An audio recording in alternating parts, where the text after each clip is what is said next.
ஒரு ஊர்ல முத்துன்னு ஒரு சிறுவன் இருந்தான். அவனுக்கு ரொம்ப கோபம். சின்ன விஷயத்துக்கு கூட உடனே கோபப்படுவான். ஒரு நாள் அவன் பாட்டி அவனை கூப்பிட்டு ஒரு ஆணி பை கொடுத்தாள். முத்து, இனிமே நீ கோபப்பட்டா இந்த மரத்துல ஒரு ஆணியை அடிச்சு வைன்னு சொன்னாள்.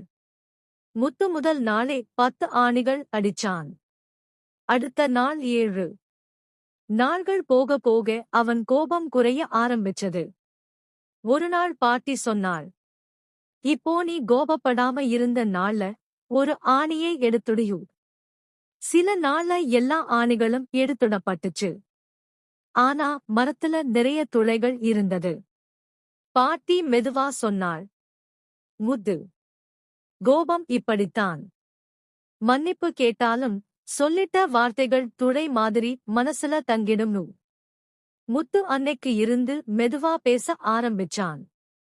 பாடம்: கோபத்தை கட்டுப்படுத்துவதுதான் உண்மையான பலம்.